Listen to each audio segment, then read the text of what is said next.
El Coloso de Rodas. Rodas, pequeña, pero con una historia inmensa, comprada por los caballeros de San Juan para ser conquistada por Solimán el Magnífico y estar en poder otomano por 400 años. Hoy, una isla dependiente del turismo con una economía frágil como el resto de Grecia. Sin embargo, en la antigüedad mantuvo un estado independiente, rico y floreciente. La isla alcanzó su momento de esplendor más significativo en el siglo VIII antes de nuestra era moderna, cuando los reinos e imperios de Oriente iniciaron intereses comerciales con Occidente. Rodas, Creta y Ática formaron una red comercial naval muy poderosa y estaba conectada con los puertos fenicios de Biblos y Sidón, de donde se dice que en aquella época tan próspera, la dársena estaba decorada con grandes cadenas cuyos eslabones estaban hechos de oro macizo. Para Rodas, en el comienzo de su expansionismo, fundó la ciudad de Gela en Sicilia, además de la ciudad de Faselis en Panfilia, en la costa sur de lo que hoy es Turquía. Además, Rodas destacó por elaborar unas vasijas de cerámica con decoraciones exquisitamente elaboradas de aves y otros animales que se usaban para beber vino y licores en las simposias, que aunque hoy esa palabra se traduce como banquete, originalmente quería decir reunión de bebedores. En estas simposias era donde los nobles exhibían sus riquezas y posición social, y por supuesto, eso incluía tener una auténtica vasija hecha en Rodas. El expansionismo de la isla continuó, extendiendo su tejido comercial fundando colonias en el sur de Italia, Córcega, las Islas Baleares y la costa de Girona. Su importancia militar y financiera era muy significativa, y eso motivó a sus tres principales ciudades, Cámiros y Alisos y Lindos, a fundar en la misma isla una ciudad en honor a su isla que se llamaría Rodas. Esta ciudad fue consagrada al dios Helios. ¿Qué dios fue Helios? El sol, en tiempos muy pretéritos en la historia de la humanidad, se le ha divinizado debido a su importancia para la vida y el sustento de la misma. La adoración al sol es como un patrón que se repite en la mayoría de las civilizaciones por toda la Tierra, desde los bosques brumosos y fríos de los celtas a las islas niponas. Desde que se conocen los primeros asentamientos humanos, siempre se ha adorado al sol como una divinidad viviente. Y entre las tierras y archipiélagos de los griegos antiguos, la isla de los Rodios no fue una excepción. La isla tomó parte en las guerras caínitas entre los 4 generales de Alejandro Magno, que dividieron en 4 el vasto imperio que había conquistado el macedonio y que asolaron toda la región oriental del Mediterráneo. Rodas se puso de parte de Ptolomeo I, que asumió el control del Egipto griego. En consecuencia, Antígono I vio en los Rodios un enemigo al cual se debía de aplastar. Tal misión le fue asignada a su propio hijo, Demetrio, quien ya tenía una gran experiencia en el asedio de ciudades al ser apodado Poliórcetes, o traducido, el que sitia ciudades. Pese a que Demetrio contó con máquinas de asalto, una cantidad ingente de soldados y de barcos, falló en su misión, y tanto la isla como la joven ciudad de Rodas quedaron inexpugnadas. Un año después, Demetrio tuvo que claudicar y se levantó el cerco de la ciudad.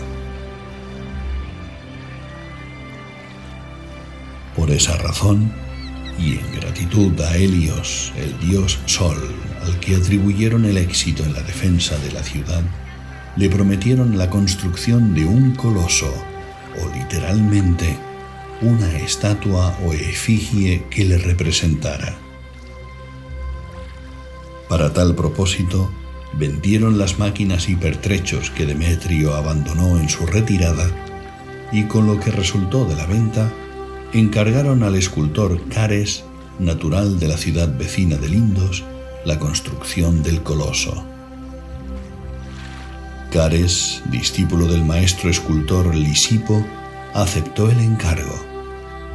Sin embargo, no le resultó en nada beneficioso a Cares aceptar el proyecto.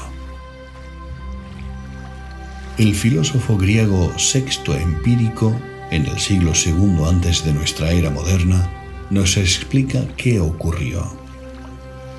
Los rodios preguntaron a Cares, el arquitecto, cuánto costaría el proyecto de la construcción del coloso, incluyendo sus honorarios. Cuando Cares les dio la cifra de todos los costos, los rodios le preguntaron cuántos serían esos gastos si quisieran construir el coloso el doble de grande de lo que se había proyectado en un principio. Sin pensar la respuesta, Cares respondió que el doble, y finalmente se comprometió el acuerdo mutuo. Pero al gastar esa cantidad acordada solo en los trabajos iniciales y en los bocetos, Cares se quitó la vida. A su muerte, otros técnicos se dieron cuenta que no debía de haber pedido el doble, sino 8 veces la cantidad que él dio, pues no solo era necesario incrementar la altura, sino todas las dimensiones de la obra. El coloso, al que se le impersonó como el dios Sol y por tanto fue llamado Helios, llegó a ser ciertamente impresionante. Plinio el Viejo nos da el dato de la altura, 32 metros, más la altura de su plataforma hecha de mármol blanco, 15 metros. En total, 47 metros de altura, como un edificio de 16 plantas. El recubrimiento de la descomunal estatua era de bronce, con lo cual, en un día soleado, el coloso fulguraría con un brillo que se vería a muchos kilómetros en el mar, del cual Antípatro de Sidón llamó el admirable resplandor de libertad no sometida, lo que sin duda inspiró a Auguste Bartholdi, diseñador de la Estatua de la Libertad, para otorgar a su obra el valioso motivo que personifica a la misma, que por cierto se sirvió de las estatuas griegas de la diosa Hécate para darle forma. Filón de Bizancio nos da más detalles inestimables sobre el coloso Helios. Explican los rodios que fue necesario tanto bronce que se llegaron a agotar los filones del valioso metal. De hecho, todas las minas conocidas de bronce por todo el mundo fueron proveedoras para conseguir recubrir todo el coloso. El artista utilizó por dentro de la estatua hierro y bloques de piedra para poder estabilizarla debido a su gran altura. Las vigas que la sujetaban a la peana mostraban el ciclópeo trabajo de los obreros. Y la parte oculta de la obra es aún más admirable que lo que se ve, pues sorprende observar los enormes pesos de las barras y vigas, lo que nos lleva a preguntarnos qué tipo de maquinaria se usaría, qué yunques ¿Y cuánta mano de obra forjarían semejantes piezas? Cares puso debajo una base de piedra de mármol blanco y sobre esta comenzó a construir el coloso. Primero los pies hasta un poco más debajo de los tobillos, teniendo en cuenta las proporciones, debido a que el dios había de levantarse 30 metros más. Solo la planta del pie superaba ya cualquier otra estatua normal, y por esa razón no era posible elevar y colocar el resto. Después se tenían que colocar los tobillos y a partir de ahí hacer avanzar toda la obra como la edificación de una casa. En efecto, los artistas reciben el metal fundido, lo separan y preparan las formas para finalmente unir pieza a pieza y levantarlas todas juntas. Tal y como salía la pieza moldeada, se montaba sobre una primera y después encima una tercera, y así se seguía ese plan de trabajo, pues no era posible transportar los miembros enteros desde fundiciones más grandes o desde las minas directamente. Una vez hecho el trabajo de la jornada con las piezas, se daba atención al interior y se recalculaba la separación entre las vigas y el armazón de ferralla, y se van recolocando más bloques de piedra para seguir estabilizando el lastre con el fin que el plan pudiera mantenerse sin infortunios. Para ir elevando los niveles del coloso se utilizó mucha tierra que iba arrimándose a la estatua e iba enterrando lo que ya se había hecho para poder trabajar en un terreno estable. Gracias a esta fórmula de trabajo, poco a poco se cumplió con los objetivos que se habían propuesto los rodios. Emplearon 500 talentos de bronce y 300 talentos de hierro. El artista presentó al mundo un segundo Helios. Uno está en el cielo y el otro con nosotros en la tierra.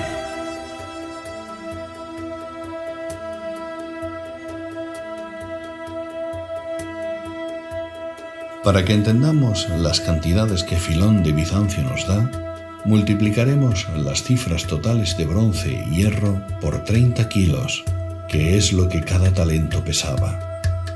Con lo cual, los rodios emplearon 15 toneladas de bronce y 9 toneladas de hierro. En las representaciones más comunes de Helios, como por ejemplo el relieve que data del siglo IV antes de nuestra era moderna en mármol, en el templo de Atenea, en las ruinas del que se cree fue el asentamiento de Troya, se le dota de unas puntas que le salen de la cabeza, simbolizando los rayos del sol, y porta una antorcha como atributos propios del astro, que son luz y fuego. Aunque esto no se menciona cuando estudiamos las efemérides antiguas que describen al coloso, podemos pensar que muy probablemente hubiera sido cierto que Cares diseñara su obra con tales detalles, como también fue adornada la Estatua de la Libertad más de 2300 años más tarde.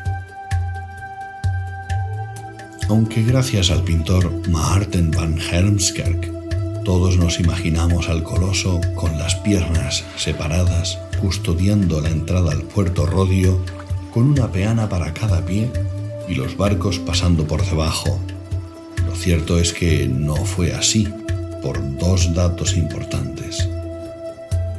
Uno, que Filón de Bizancio nos dice que tuvo una peana para sostenerlo, y no dos. Y para dar el segundo dato, tenemos que explicar qué es lo que ocurrió con el coloso en el año 226 antes de nuestra era moderna.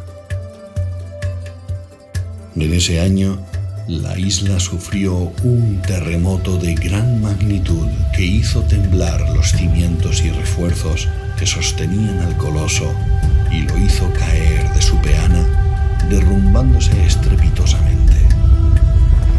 Fue grande la calamidad que esto produjo, puesto que, según Platón, cayó y destrozó muchas casas. Platón sigue diciendo: un rey rodio quiso alzarlo de nuevo, pero los rodios, por temor a que tornara a caer encima de ellos, dijeron al rey de no mover mal lo que bien reposa. Aunque con toda seguridad los finos comerciantes rodios venderían los valiosos metales de los que estaba hecho el coloso, todavía en el siglo I podían contemplarse algunos de sus restos. Plinio el Viejo, que seguramente estuvo allí mismo, cuenta que, aunque han pasado muchos años desde que un terremoto abatió al coloso, todavía resulta impresionante de contemplar. Pocos hombres son capaces de abarcar con sus brazos el pulgar del gigante. Hay enormes cavernas que se abren en el interior de sus miembros desgajados. Dentro todavía están las rocas que se usaron para estabilizarlo. Las obras del coloso Helios comenzaron en el año 304 a.C. y fueron finalizadas 12 años después, en el 292. Solo fue contemplado en su magnificencia 66 años. Pero ese breve tiempo ya fue suficiente para merecer ser incluido en la lista de las Septem